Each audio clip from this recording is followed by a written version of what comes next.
I'm back with another controversial topic. Today I want to go down the rabbit hole of equine healthcare and how to know if your horse is in pain, how to know if it's training related or health related. And I want to talk about this because I see it a lot. I do a lot of doom scrolling. I do a lot of scrolling through comments. It's not good for my mental health, but I do it anyways because I've got issues. But it helps me give an insight to what a lot of equestrians think and believe and how a lot of horses are treated. So I see a lot of videos of horses misbehaving or acting up, or their riders just being extra aggressive on them or using harsh equipment or whatever. And sometimes it gets called out in the comments, people saying that your horse is only acting like that because they're in pain. And the most common comeback is that their horse has been vet checked and cleared for pain. They're just naughty horses. That is the most common response to that kind of thing. They're not in pain because the vet didn't find any issues with them. Now here's where I want to dive down.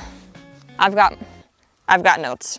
So here's when my opinion comes in. Vet checks do not clear your horse for all pain issues. There are so many aspects to the horse's health that do not get covered by one vet check. Vets are just one of the many pieces of the puzzle that it takes to ensure a healthy horse. Pain hides. It doesn't always show itself in the same way. And it can be caused on the spot too, by improper fitting tack or restrictive tack, poor fitting saddle. Even a poor rider can cause pain on the spot for a horse. So these things can pop up and make it difficult for the horse to move or feel comfortable, but when you have a vet check them over, they're not necessarily going to see these pain spots. There is chronic pain too, and chronic pain can be created by poor posture. And poor posture can be caused by bad hoof angles. If the horse has poor posture from bad hoof angles, that means that they're holding their body in an unnatural way and their saddle is going to sit uncomfy on them. Their movements are going to be restricted and can create soring and other deep issues that may not show themselves in a typical way that you would expect. And again, these issues can definitely hide from a vet, especially if the vet is not keyed into the horse's more natural behavioral mannerisms. Pain can hide anywhere and can't necessarily always be diagnosed with x-rays or blood tests. There's massage therapists and chiropractors and other holistic methods such as osteopaths and physiotherapy that can help resolve hidden tensions and chronic pain. And you can learn to do a lot of these things yourself. It can definitely be expensive to have to pay all of those professionals to come. To even find all of those professionals and find ones that you like and can trust is very daunting. So I definitely highly recommend doing a lot of your own research and learning how to do these things yourself. Get really hands-on with your horse, learn their body, and learn to be able to find the pain spots and help your horse release tensions. It's actually not that complicated to be able to palpate for pain areas or diagnose muscle atrophy and be able to recognize pain spots in your horse. Learning all of those things, you might not always be able to fix the issue, but at least you can diagnose it and bring it up to your chiropractor or your vet or whoever you work with. Plus, if you're aware of these pain issues, maybe you'll know when to take a break from riding or learn some massage techniques that can help your horse in those areas. And you'll also know why or if your horse is acting up and what to do, what to change differently, how to approach the situation differently. But there are also other things other than physical pain that can make your horse act up, be sour or crabby, such as their lifestyle or nutrition or even depression or anxiety. If a horse is locked up all day in a stall, that can not only make their body tense, tired and sore, but it is so hard on their mental. Not to mention the limited food supply that most stalled horses get, which can cause other gut issues like ulcers and colic. But also standing on concrete all day long, even if there's a mat in between them and the concrete, it's so hard on their joints, their foot growth, their muscle development. It's so important for horses to be able to be grounded to the earth and be able to move freely. Other things like being alone or being an outcast in the herd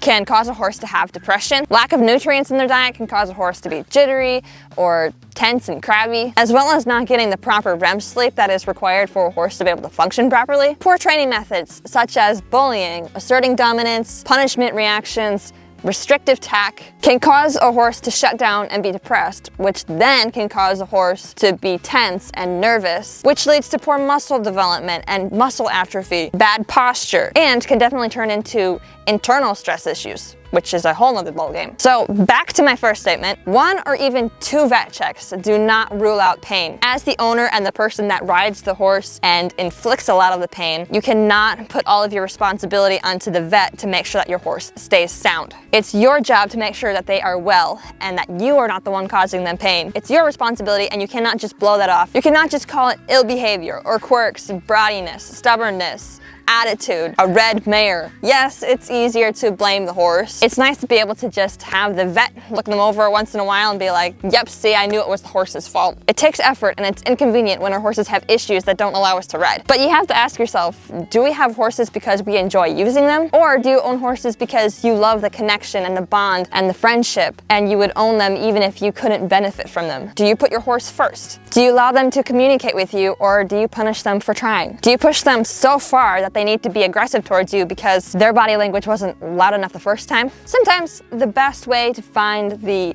answer or the solution is to keep asking the unspoken questions. Development comes from making mistakes, acknowledging them, and then fixing them. If you never acknowledge those mistakes, you're never going to fix them. So experience doesn't mean anything if you've never developed. If your vet rules out pain, but you're still running into issues every time you try to progress with your horse, for example, your horse not wanting to stand still while you mount, being cinchy while being tacked up, excessive tail swishing and ear pinning, big explosions like rearing and bucking and bolting, unwilling to bend to one side, refusing jumps, excessive spooking, avoiding you. There's so many ways that horses express pain that we associate with brattiness, ill behavior, Seek other forms of help, whether that is getting different opinions from different vets, look for other professionals, or learn to do it yourself. Reevaluate your tack fit, everything down to your pad and your bridle. There's lots of great programs online that offer free information, but also a lot more information if you're willing to pay, and it'll teach you so much, and you'll be able to learn these things yourself so that you don't always have to rely on professionals that make money on you. Evaluate your feeding program. Cut out foods with high amounts of sugar like grains and alfalfa. Do some research and figure out if your horse is lacking any minerals. I have a video on my page going over the minerals that we give our horses and how we